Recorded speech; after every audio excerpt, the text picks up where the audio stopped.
Begini,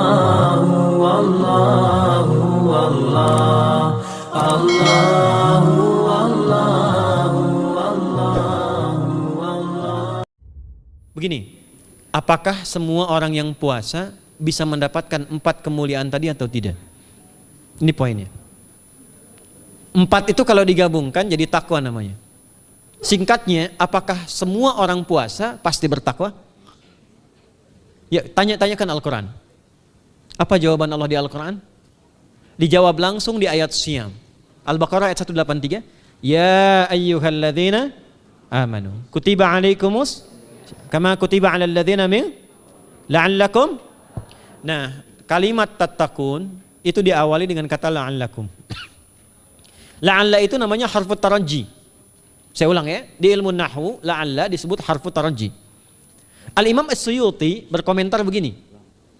Setiap ada satu harapan, keinginan besar yang ingin dicapai, tapi diawali dengan kata la'alla atau la'allakum, ini menunjukkan bahwa harapan itu, alhamdulillah, harapan itu tidak mungkin bisa dicapai kecuali dengan kesungguhan, keseriusan.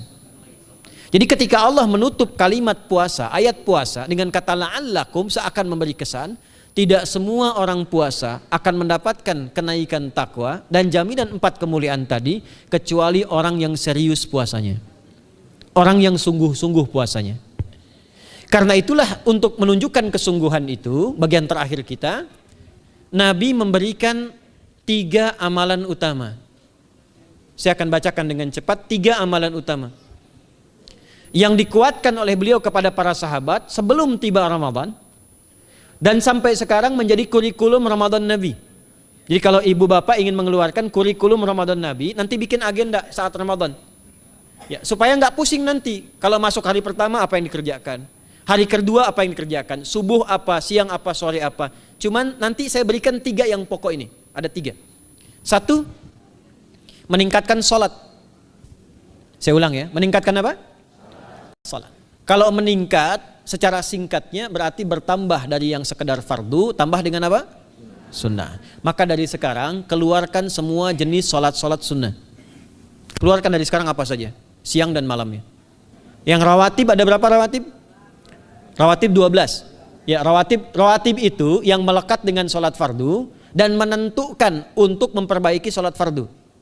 Menambah, jadi kalau kurang khusyuk ditambah dengan sunnahnya disebut rawatib. Bisa sebelum, bisa setelah sholat fardu. Ada 12 dari hadis Nabi SAW. Man shalla isnatai asyrata rak'atan, siapa yang sholat 12 rakaat fi yaumin wa lailatin, yang mengiringi sholat fardu siang dan malam, ya, bunyalahu bihinna baitun fil jannah, maka akan dibangunkan baginya satu rumah di surga kalau konsisten menunaikan 12 itu sampai meninggal dunia. Sahabat yang mendengar itu mengatakan kompak semuanya, sejak mendengar hadis itu kami usahakan istiqomah sampai meninggal tidak meninggalkannya. 12 itu 2 sebelum subuh, cepat. 4 sebelum zuhur, 2 setelah zuhur, 2 setelah maghrib, 2 setelah isya. 2 rakaat sebelum subuh, 4 rakaat sebelum zuhur. Kalau nggak bisa 4 rakaat karena terbatas waktunya, boleh 2 rakaat khusus untuk sebelum zuhur. Kalau nggak bisa 4, boleh berapa? 2. Dalilnya hadis Ibnu Umar radhiyallahu taala anhuma. Kata beliau, hafidtu asyra rakaatin, saya hafal 10 rakaat dari Nabi sallallahu alaihi wasallam salat sunnah. Maka menyebutkan sebelum zuhur 2 rakaat. Baik, jadi 12 ya, 2 sebelum subuh, 4 sebelum zuhur, 2 setelah zuhur, 2 setelah maghrib, 2 setelah isya. Ini yang disebut dengan rawatib. Jamak dari kata ratib. Di luar ini mutlak. Mutlak ini ada yang berdampingan dengan salat fardu, ada yang terpisah. Contoh yang berdampingan, 4 rakaat sebelum asar. 4 rakaat ini bukan disebut rawatib, tapi salat mutlak. Cuma waktunya berdampingan dengan salat fardu. Jadi dia nggak memengaruhi salat fardu, cuma punya keutamaan sendiri. Apa keutamaannya? Hadis Ibnu Umar radhiyallahu taala anhuma, ketika beliau menyampaikan qala Nabi sallallahu alaihi wasallam rahimallahu ra'an shalla qabla al-asri arba'an. Allah akan menambahkan rahmat pada orang yang terbiasa salat 4 rakaat sunnah sebelum salat asar. Jelas ya? Baik. Kemudian apalagi setelah itu? Salat di antara 2 adzan dan 2 adzan ini, adzan dan iqamah. Ya, di antara adzan dan iqamah. Tahiyatul masjid. Apalagi misalnya salat duha. Duha dibagi 3. Awal duha itu kurang lebih 1,5 jam setelah salat subuh. Subuh sekarang misal 4:30, maka jam 6 muncul awal duha. namanya syuruk. Saya ulang, salat apa namanya? Syuruk. Syuruk itu salat awal duha. Jumlah rakaatnya 2 rakaat. Man shalal ghadata fil jama'ati thumma yaqudu yadhkurullah subhanahu wa ta'ala fa yusalli rak'ataini fa kana alaihi ka ajri umratin wa hajjin, ya ka ajri ummatin wa hajjin tamatan.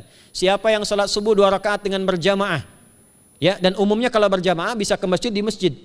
Kalau tak mampu ke masjid, tunaikan di rumahnya. Setelah itu tidak beranjak dulu, dia duduk untuk berzikir kepada Allah. Zikir itu bisa baca Quran. Quran surah 15 ayat 9 itu Quran disebut dengan zikir. Quran surah 54 ayat 17, 22, 32, 40 itu Quran disebut dengan zikir. Bisa baca Quran, bisa berdoa. Doa disebut dengan zikir. Quran surah ke-7 ayat 205. Ya. Bisa dengan apa lagi? Bertafakur, ya, mengaji, ta'lim, itu disebut dengan zikir. Ali Imran ayat 190 191. Alladzina yadhkuruna Allaha qiyaman wa qu'udan wa 'ala junubihim wa yatafakkaruna fi khalqis samawati wal ard, ya, disebut dengan zikir. Bisa bertasbih. Zikir pagi petang, kalimat-kalimat thayyibah ada itu di Quran surah keempat ayat 103. Jadi habis salat subuh zikir dulu. Doa dulu, zikir dulu, belajar dulu, tafsir dulu. Setelah itu muncul syuruk. Perjalanannya disebut isyraq, melewati masyrik, 1 tombak bayangan, dia salat 2 rakaat, itu pahala salatnya senilai haji dan umrah. Sempurna. Bukan sudah haji, bukan. Mau kemana? Ibu mau haji dulu? Tidak.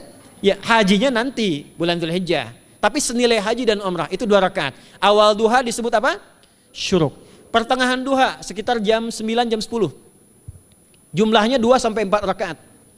Ya, 2 sampai 4 rakaat. Apa fungsinya? 1, mengganti seluruh zikir yang ada dalam tubuh kita. Mata berzikir, telinga berzikir, lisan berzikir, bisa diganti dengan 2 rakaat duha. Itu waktunya pertengahan duha. Kurang lebih dari jam 8, 9, 10 lah, kurang lebih 3 jam itu, ya. Yang kedua, bisa menghambat atau menghentikan, menahan satu musibah umum. Misal ada kebanjiran nih atau macet nih. Orang-orang kena macet. Bapak yang biasa sholat duha pertengahan itu tiba-tiba ditolong oleh Allah, dibebaskan. Tiba-tiba ada orang datang, Pak lewat sini di sana macet. Atau dibimbing ada kontraflow. Itu manfaatnya duha tuh. Yang pertengahan. Yang terakhir adalah akhir duha. Sekitar jam 10 sampai jam 11 menjelang ke zuhur. Ya, akhir duha itu jumlahnya dari 2 bisa 4 sampai 8 rakaat. Di antara manfaatnya bisa mempermudah datangnya rizki dengan izin Allah Subhanahu wa taala ketika ikhtiar. Itu duha. Nanti ke malamnya silahkan tahajud, tingkatkan tarawihnya sampai ditutup dengan witir. Itu salat. 2 yang terakhir saya cepat, 2 yang terakhir adalah banyak berinteraksi dengan Al-Qur'an. Ada 3 caranya. 1, banyak membaca. Itu namanya qiraah.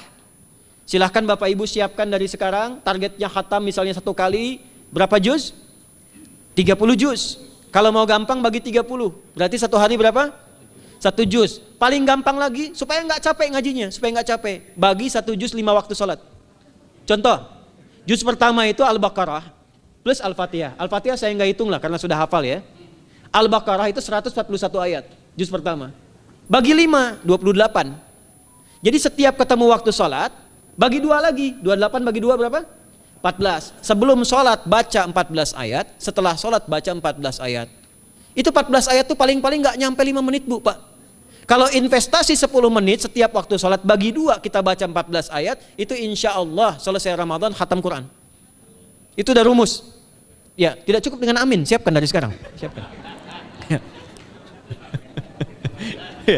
Ya.